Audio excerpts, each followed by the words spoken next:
For those, Lord, that are here participating today, we thank you for city administration that gave us the opportunity to come out and express our rights.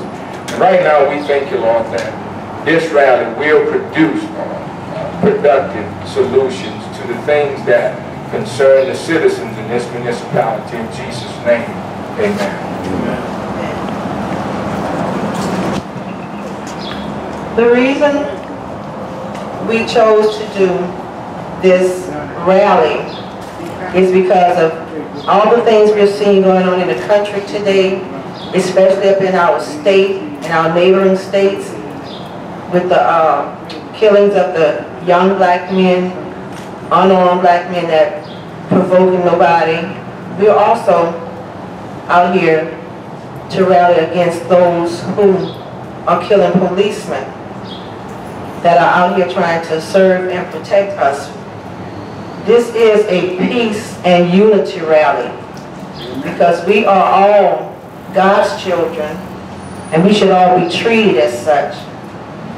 Yesterday when I was in my church service, the pastor got a text about the shooting of the police officers in Baton Rouge, and he had just quit the sermon and said, "Let's all pray." I was sitting between two white ladies, and I just grabbed their hand because I know God says when you touch and agree that He's there in the midst. And we prayed, and I cried because that just broke my heart. It does not give me any pleasure to see anybody killed unjustly. Nobody. The shootings in Dallas, it hit home for me because I have a niece and a nephew who are Dallas police officers. They could have very well been in that number. So what we're going to do today is we have some speakers that are supposed to be here. I haven't seen them yet. But at any rate, we're going to go on with the rally because we do want to, and the purpose of it is to try and make change in the community. And one way to make change is we're going to have to register and vote. And we do have voter registration here today. We want to see change in our police department, city hall, and this is a parish thing. This is not a city thing. The committee just chose this venue, but this is not for Morgan City. This is for St. Mary Parish we're speaking out on. So with that being said, I'd like to I'm going to call up Mr. Reginald Ware to have a word with us. Good afternoon all. Again, thank you for coming out. Again, this rally, or our goal today is not to lay blame on anybody. It is to unite the parish, to unite the citizens. We are all a member of one race, and that's the human race. So until we start to acknowledge the issues that are facing our parish, our community, then we're destined to continue in the same negative, or in the same path. So hopefully through this and other forums or whatever we can do to bring the community together, hopefully we can open up a dialogue to where we can address the issues that affect not only us that are here today, but every citizen of St. Mary Parish. My focus now is not so much on this generation, but also the kids that are coming up behind us. We don't want our children to have to go through the same issues or fight the same battles that we're fighting today. So until we can sit down collectively as individuals, we cannot expect our parish or our nation to move forward. And Ms. Gail hit on something that was very, very important as to how the first step that we need to take to address the issues. Ladies and gentlemen, we have to vote. We have to get out. We have to press the issue and make sure that the people that we put into the positions reflect the way that we feel, reflect the way of the issues that we want to be fought, reflect our thinking, and reflect our values. Otherwise, we'll be back here another 20, 30, 40 years. If you look back on the history, 60 years ago, we were fighting for civil rights. And as an NAACP, that's been our core to fight for civil rights, to fight for the rights that are granted to us through the Constitution. But until we open up and realize that we have those rights, now it's time for us to exercise them. 60 years ago, we couldn't vote. Now everyone has a voice, and your voice is your vote. So in order for us to enact change throughout any situation, throughout our nation, it all starts with the vote. One voice, one vote. And until we begin to come together and put people in positions that will render a change, then we're stuck in the same situation. You got to realize for each municipality, each parish, each state, there's someone that appoints other people to enact or to enforce the law. In Morgan City, the mayor appoints the chief. The governor appoints the superintendent of the police, of the state police. So make sure that when we serve fairly, justly across the board. I am well known that I am very zero tolerant for crime. In the city of Patterson, you will respect my citizens. I will respect your rights and allow you to enjoy yourself, as long as you don't interfere with other people's lives. We believe in equal treatment. I have a waiting list for people to come to my facility just to be incarcerated. What is that about? It's because we treat those that are there the right way. They still have a life. They still have a future ahead of them. We have to get away from the rhetoric that's being spoken today by so-called alleged leaders. We have to get back to community. And it all starts with communication. It all starts with communication. I give all my praise to God for giving me the opportunity to serve. I've been serving for 43 years. I'm retired Louisiana State Police, and I can announce right now in Morgan City, I don't intend to run for office again. But I love my citizens, I love the community, and you are all a part of my community. If you have a problem, you have something that's not occurring the right way, you're feeling just about it, 985-397-2249. My cell phone's on 24/7. I am a public servant. And my prayers go out to those lost officers in Dallas and Baton Rouge. I knew some of them. They had families. And every day, we put a uniform on. We don't ask anything. We want to serve. But we deserve the same respect for anything else. No life is worth losing. Thank you very much, and I'm honored that you invited me to come to this. Thank you. I'm on the spot, but I am on the spot because I really don't know what to say, but thank you, Ms. Gail, for having me to come out here. Man, even when I speak, I know what I'm going to say, so.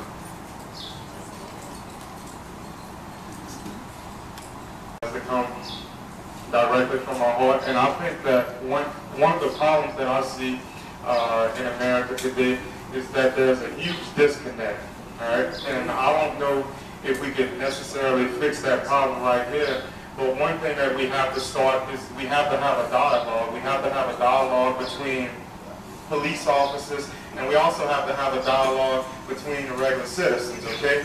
And I think that one thing that's happening is there's a disconnect, and there's no communication with what's going on, okay? If you're going to respect, if you want me to respect you, I'll have to respect you, and that's as simple as it is. And we have to have that dialogue, and we have to have a mutual respect for each other. You know, I know a lot of people are talking about we need to love, but first we have to have respect. We have to have respect for each other, and we have to have an appreciation for one another. And that's basically what I see, you know.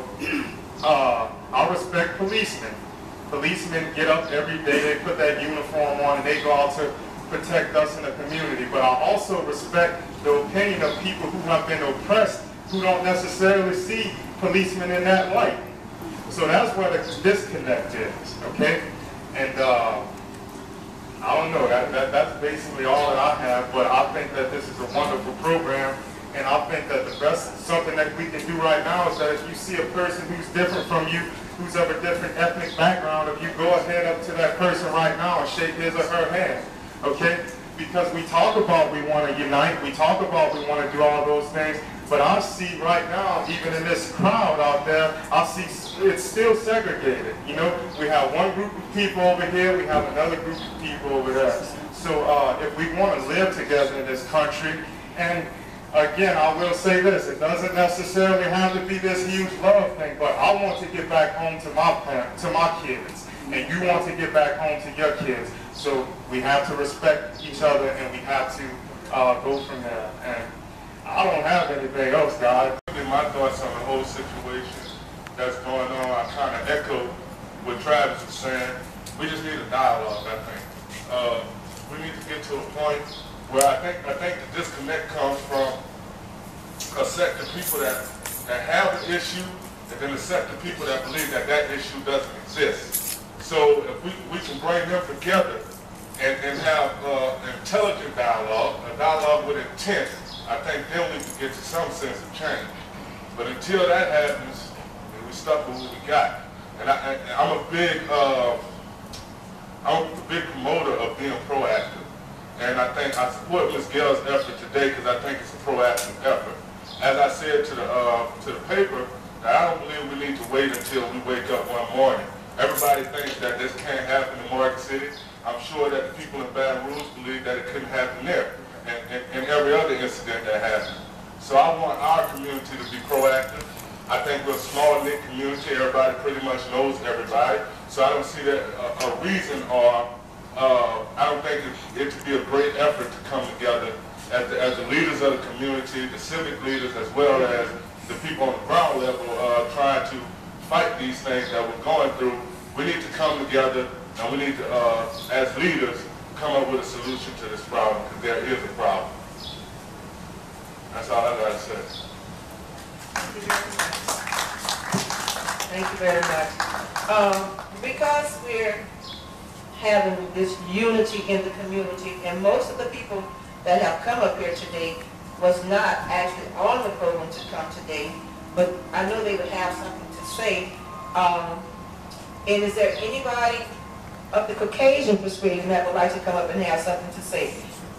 The Caucasian persuasion that would like, because this is unity in the community, so if y'all have something y'all want to say, you're welcome to come to the podium. Anyone else? Come on, please. This is where it starts from. Thank you. It's good to see. My name is Richie Arsenault. Glad to see everybody out here. It's awesome to see really a lot of love right here. We've been through a very horrible time between Dallas and between Baton Rouge. I have a lot of friends, a lot of family in law enforcement. That's sure, just like a bunch of y'all do. I believe meetings like this and get-togethers like this is what's going to make a difference in society.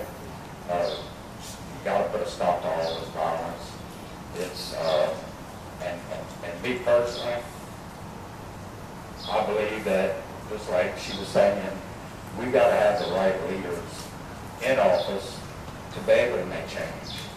A lot of the things that we want unity, but it's sad to say there's a lot of people in our government that really doesn't want unity. They really do want us divided. And we hear rhetoric all the time, and we see us as all Americans, as one race, the human race.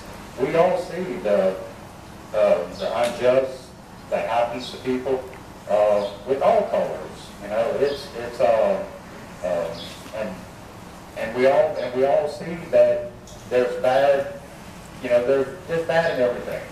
You know, there's bad police officers. You know, I don't know the exact count of police officers in the United States that has to get up every morning, and it has to deal with a society where in our homes, you know, it's sad to say that the government really promotes broken families.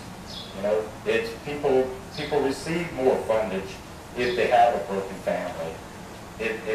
I truly believe that if more people would come together to try to help these families that are in need and that are growing up, you know, with not just moms, but that are growing up, you know, without father figures, and it's not being showed the right way, and it has, you know, really doesn't have respect for others, and that's in all colors, brown, black, white, all of us. It, you know, there's too much hatred that's being spewed through the media, and the media, it is a very powerful source, and it can really change things for the better, or it can change things for the worse. And from what I'm seeing, and like most of y'all see, it changes things for the worse. You know, it throws gasoline on a fire that's already gotten started. You know, it doesn't always, you know, they always make it out to be a white thing. You know, and it's not you know, a black and white thing. One of our fallen brothers in Baton Rouge was a black police officer with, I think, a 4-month-old baby. You know, and these men are underpaid. You know, my son-in-law is with the Lafayette Sheriff's Department. I have a real good friend that's a captain with the St. Mary SWAT team. You know, and they put their uniform on and they go to work every day to protect all of us. You know, and we all know that there are some bad apples in that tree. And what we have to do is we have to be able to accept feuding with one another is to be able to identify to fix the problem. Until we can identify and unify together, we can never fix this problem. You know, it's really awesome to see just people coming together like this and being able to talk about it, and that's what's going to make a difference in our society. You know, I grew up very, very poor in Lafayette. Well, back then I was, you know, knee-high to a grasshopper.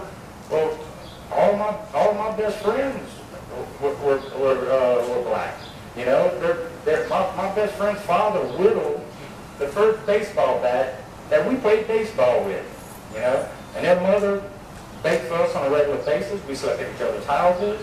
You know, but society has really changed, and there's still a lot of good out there. But again, the media has really turned racial relations and split racial relations for the worse. And I know, you know, most people can see that, and there is a lot of ignorance out there. You know, and it's sad to say that there is a lot of ignorance. And one thing that we all have to understand is that we all want peace and we all want unity. But the answer to, you know, the police brutality is not killing police officers. Killing police officers makes them no better than what they're protesting for, you know, what they're rallying about. It's identifying the problem and all of us being able to stand around and talk to each other and realize what's going on. You know, I'm originally from Lafayette. I've been here 11 years. I love this area. I love the police department. They're great people. You know, I know most of them all personally, and they have my back. They have your back, and they always will. They will put their life on the line for each and every one of us. And it's, you know, it all starts from the top. It all starts from people that we appoint into office. You know, we can always agree to disagree. That's what makes America great. You know, but when it's all said and done, if we cannot have unity in this world, we will never progress as a society. And it's, you know, we don't want to really fit into, we don't want to play into the agenda of the upper elite. We really don't. You know, it's, you know, we've heard all of them. You know, we've heard the Democrats, we've heard the Republicans, You know, of course, they're gonna sing the song of what we all want to hear because they want our votes. You know, but we have, as human beings and as intelligent individuals, we have to make up our own minds who's the right person for the job. You know, that's what's important. Who's going to be the most unified person to run our country, to run our state, to run our local law enforcement?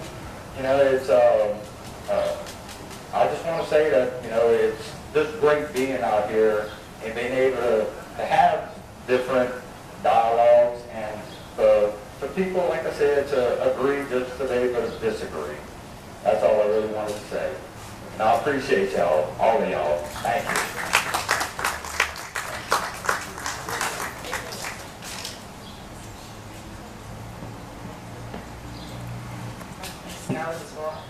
Would you like to have something to say?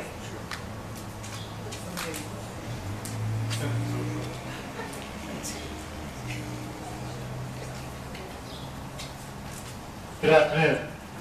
I wasn't aware that this was going on. As a matter of fact, I was passing by and I saw a crowd and a microphone. And you know, when it comes to politicians, it's very difficult to pass up a microphone. I'm very saddened by what happened in Baton Rouge and what happened in Dallas. I just left watching CNN. Had about an hour news conference with Governor Edwards, Chief Deputy, Colonel Mike Edmondson, and others that had, it was such an emotional press conference.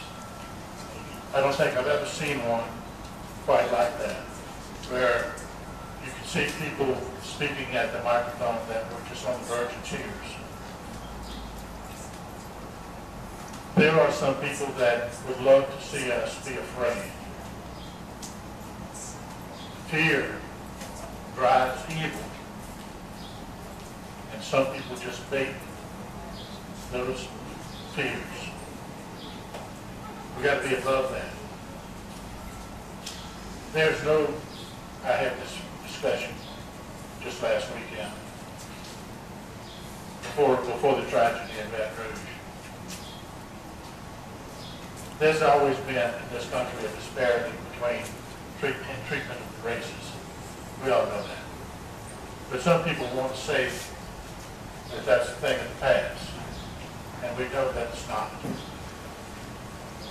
There's some that want to make it worse than it ever was before. We can't let that happen. You know, it's up to us. It was said by a couple of people that spoke since I got up here, since I got here, you know, that it's important that we put the right people in office. But if we only vote when there's a black man running for president, we're never going to get ahead. That doesn't work. You've got to vote every election if your voice is going to be heard. So I beg you to get involved, get out, make sure you're registered to vote. Number one, I saw the sign up here. And on election day, you show up, rain or shine, and vote your conscience. Vote who you believe is the best to lead. You're involved, obviously, or you wouldn't be out here today. So it's like, you know, I'm not lecturing to you. I'm encouraging you to get out and talk to other folks and get them involved. I appreciate your time. Thank you. Thank you, Senator. We have Ms. Renita Altman, a.k.a. Mama Radio, would like to have something to say.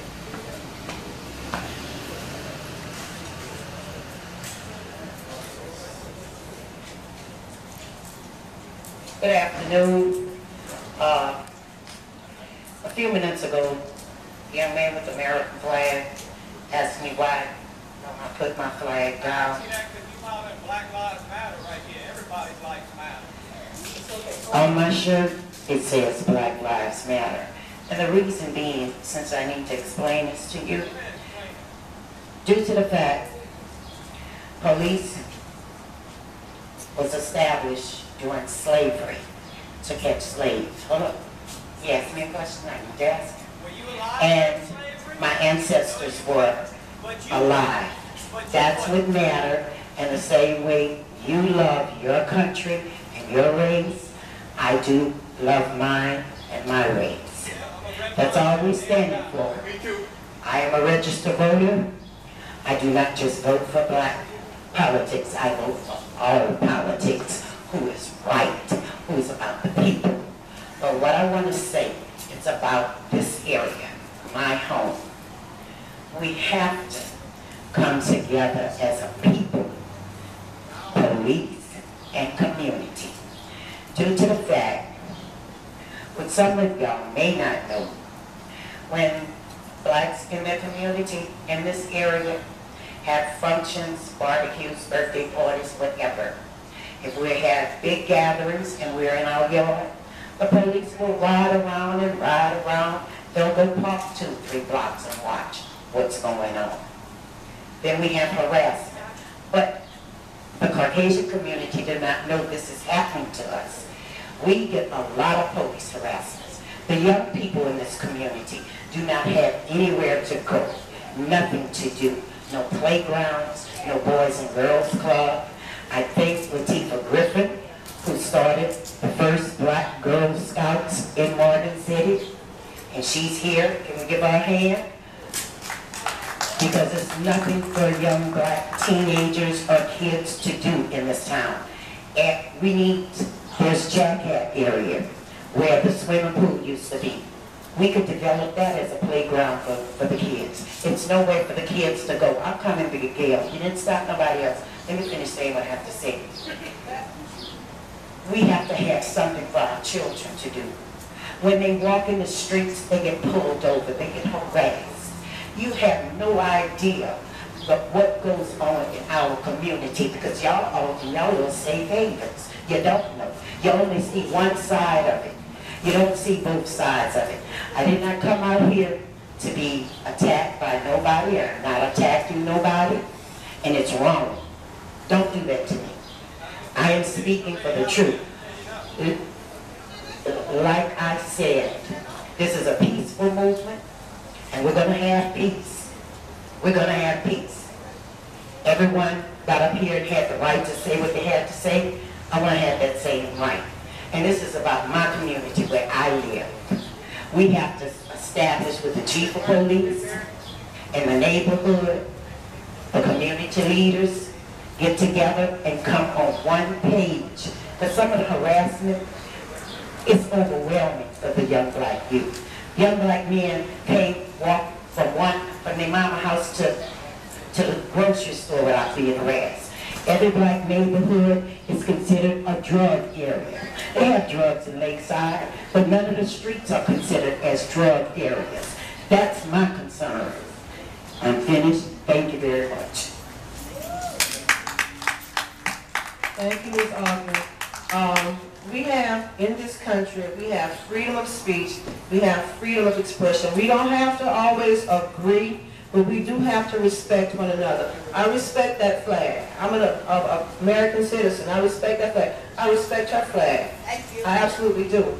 Her shirt says Black Lives Matter. I have a shirt that says Black Lives Matter. I chose not to wear it today because I didn't want y'all to think it was about a black thing. It's about unity. But the reason we say Black Lives Matter is because when Alton Sterling got killed, hold on, honey,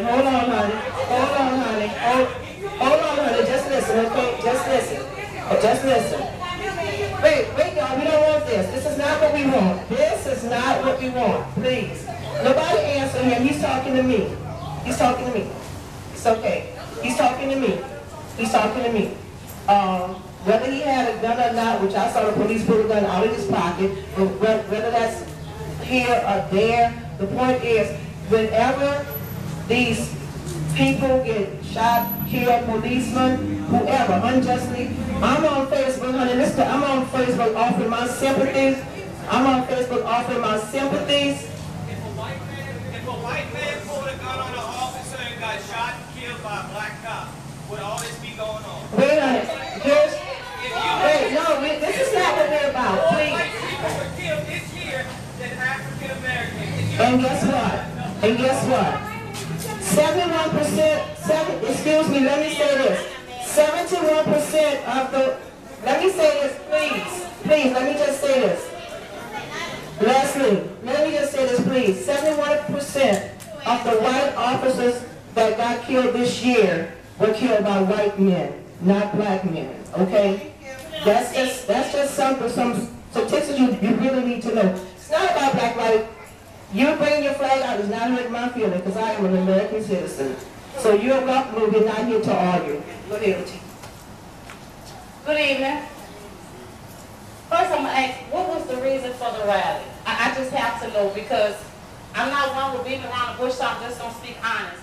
I don't hear anything that needs to be discussed of what's important being discussed. The things that are happening in this community, I don't see them. When somebody open their mouth and like the young man in the back, he says something. How can we get to the bottom of the truth of it when everybody's scared to talk?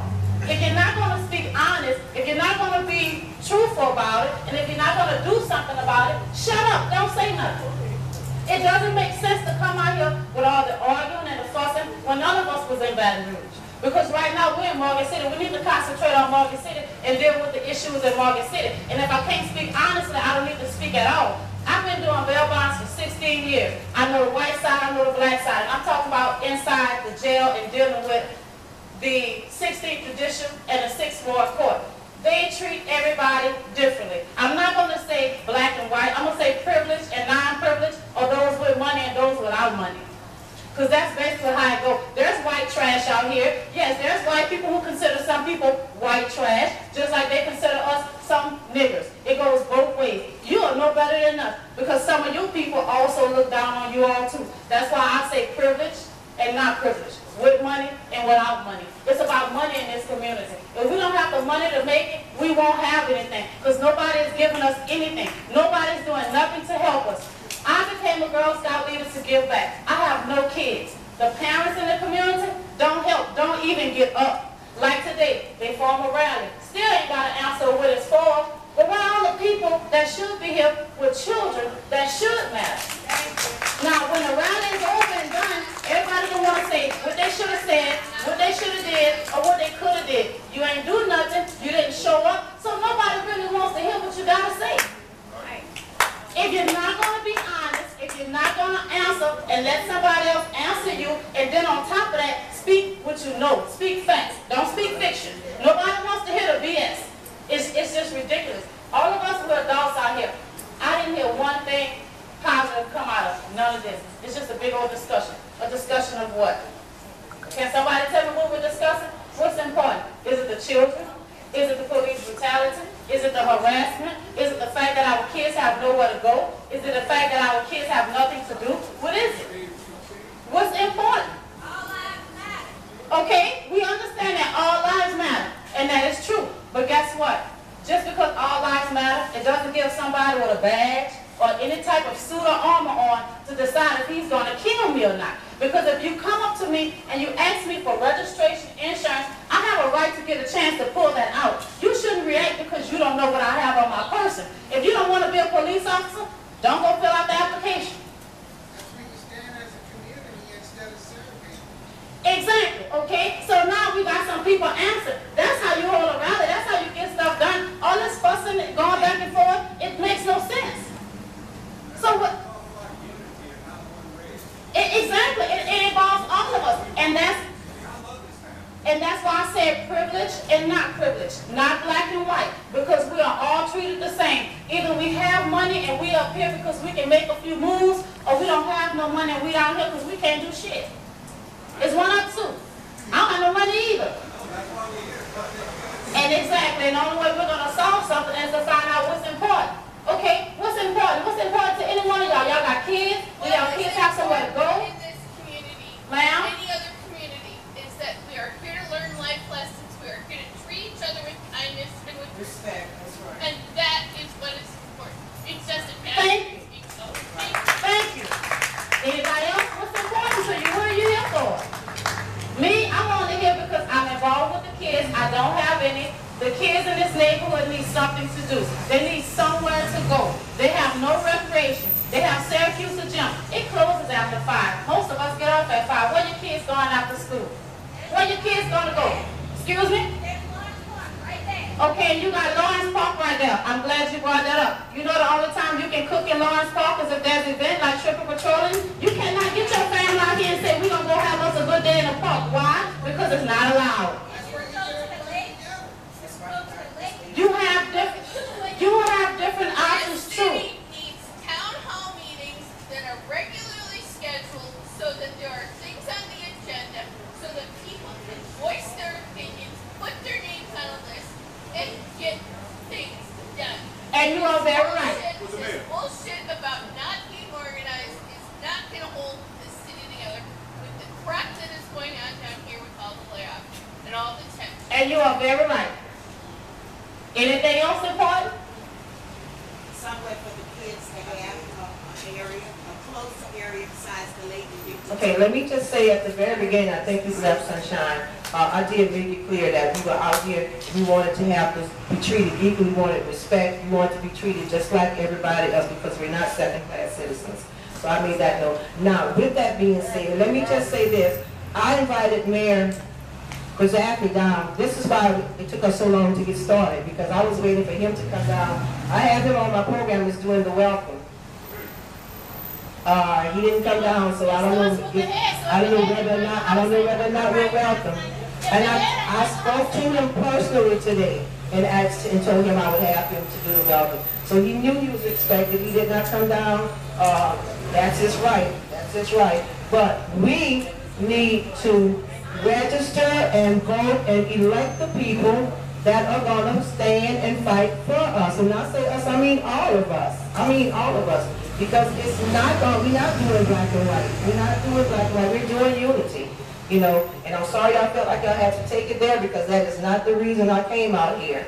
You know, I did not come out here to make it a black and white issue, which is why I wear my Black Lives Matter shirt. A black and white issue, period. Okay. Unfortunately, sometimes it is, but today is not. Okay. Well, that's where it needs to stop. Alan Lowry, I stand before you to let you know, especially individual holding the American flag, I defend your right and have defended your right to hold that flag. I also I want to say this, that we are trifold, mind, body, and spirit. I heard one of the individuals say that, well, if the media did this and the media did that, well, it starts with the media. No, I disagree.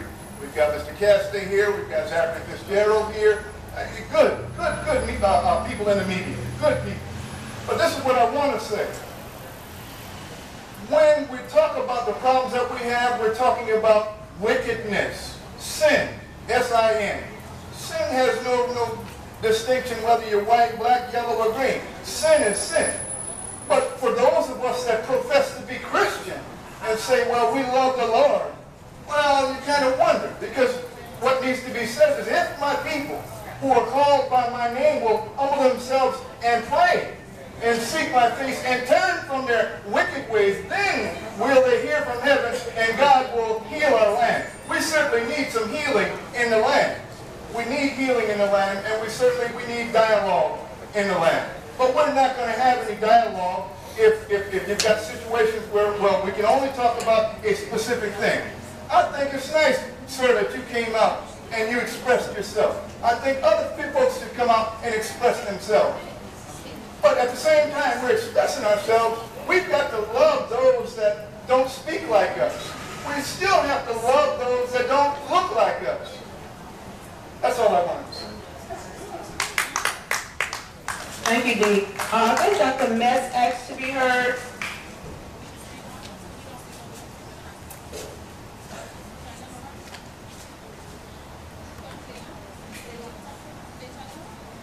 Dr. Chip Metz.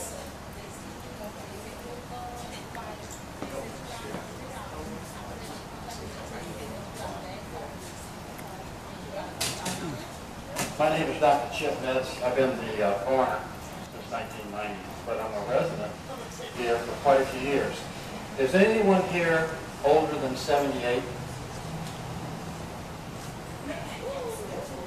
I didn't recognize you lost my way. Very good. How are you? I know you're old. I'm not going to ask you to age. Yeah, David's looking at very, very good relationship. I really don't have anything prepared other than I was raised 3 blocks from here on 1125 2nd Street, which is about a block from Queensville. Actually on Line Street, we moved to this house that Mark was about in 1950. I was 10 years old, and my best friends lived right behind me, Sam and Walter Scott. Remember Sam? Well, right behind that they had a little lot, and I couldn't wait for Saturday mornings. What did you do on a Saturday morning? I didn't play basketball. We didn't. My parents were in the process of divorce. We had a lot of problems, and we shot marbles.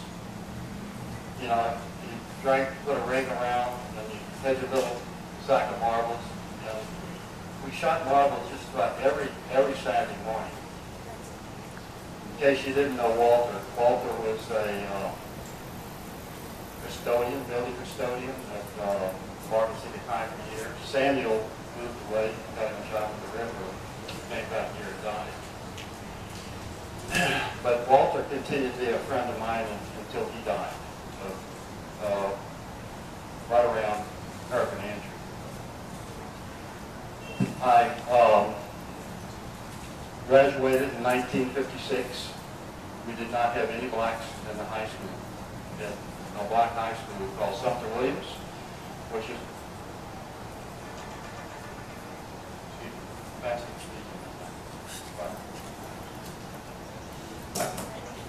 anyway, they had a little 6-man football team. We'd go out and see them. When I went to high school, graduated in 1956, like I said, we did not have one black in a high school. We didn't have any black teachers, best I remember. I went to LSU. I went very limited budget, barely, only by the grace of line out exam, I got scholarships, and I got, I think, $60 a month. But during that year, actually graduated in 56 and then went to LSU. What happened in Alabama that year or the next year? Does anybody know? The bombing? No. Actually, it was the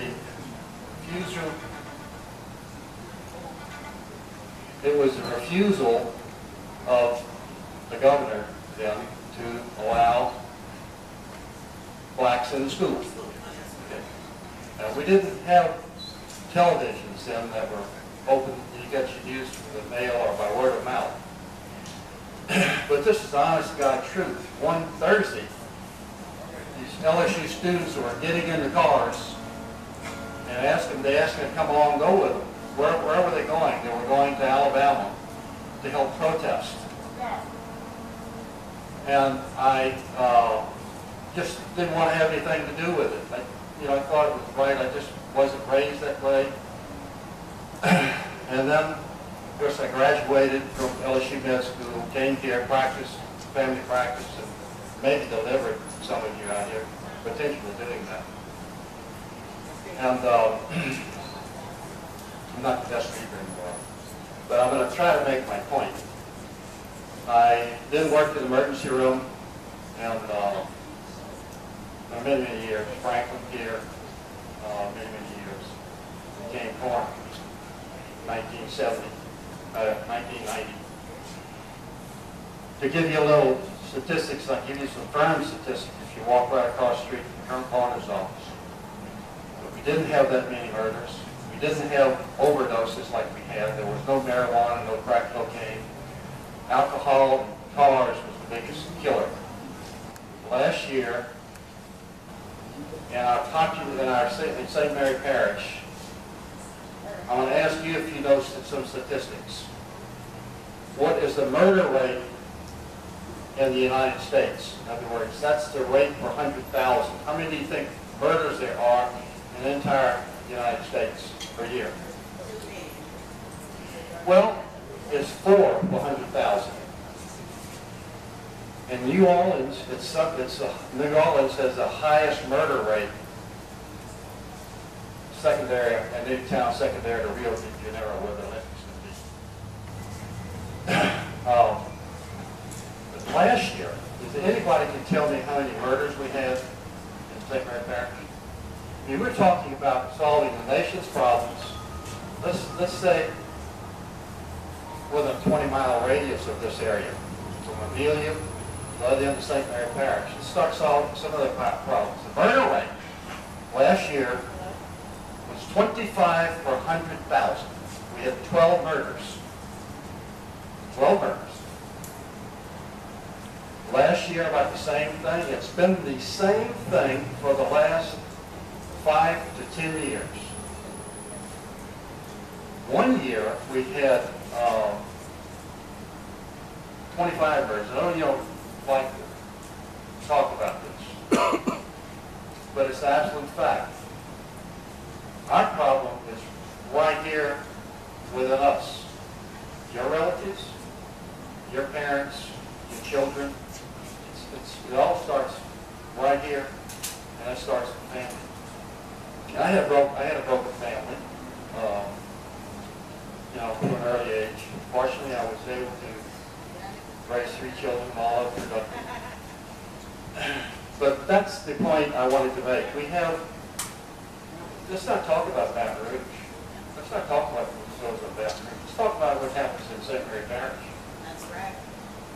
One year, when I lived on 2nd Street, we had 6 murders within a mile and a half of my house.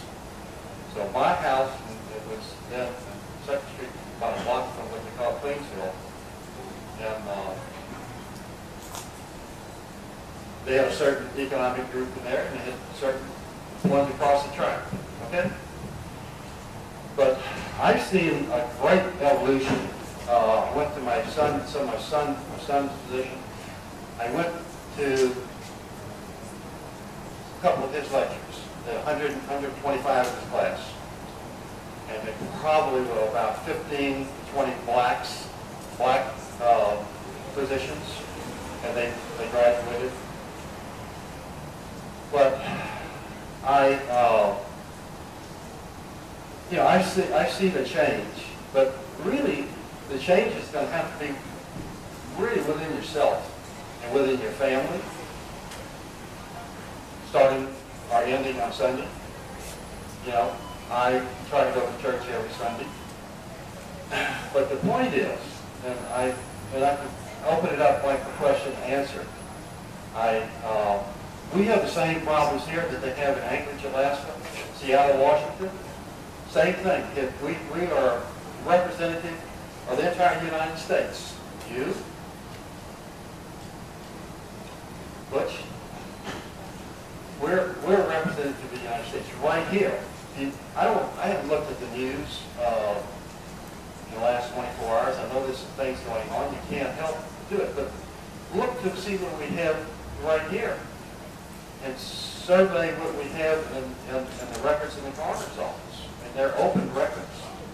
I'd be happy to discuss that, or it's absolutely 100% shame what's going on in the country.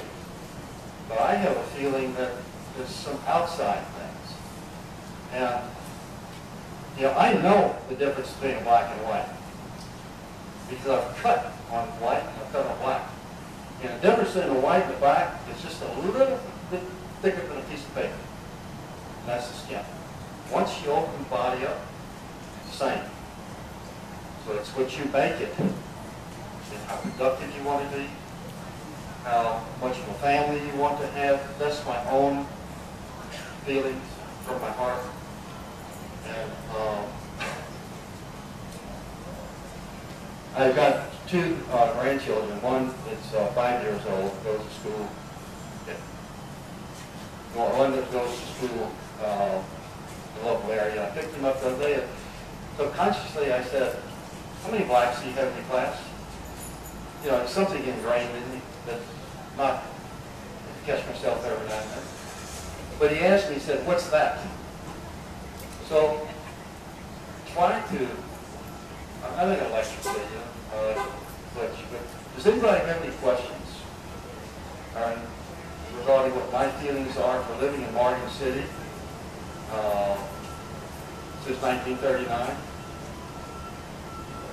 Does anybody have any questions?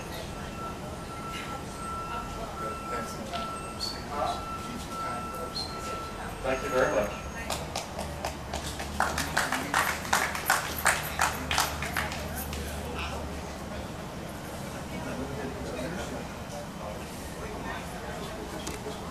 Publicly. I'm originally from Minnesota. I used to work as a realtor in the St. Paul, Minnesota area where there was an incident. And I lived in New Orleans, and now I live in Morgan City. I call it my home. I think that this is a very wonderful community. I have not seen a whole lot of racial tension here, but people who have opposite opinions pretty much keep it quiet. But I think that right now that this city could be a turning point for the rest of the country, especially Louisiana, because if we all really take the time and look around, do you know who your neighbor is? Who are you standing next to? Have you met the person you're sitting next to? Do you know your neighbors? A lot of people do because you buy houses next to each other, etc. If you know somebody, you take care of them. So get to know your neighbors. It doesn't matter your skin color. It doesn't matter what you do. Everybody just needs to be kind. And this racial tension in this country, it needs to stop. And Morgan City could be a catalyst for that. We could make sure it doesn't come here. And we could make sure that we are a town that doesn't allow it. Okay? I mean, I guess that's all I can really say. And this is supposed to be a rally. Where is everybody? Really? Where? Come on.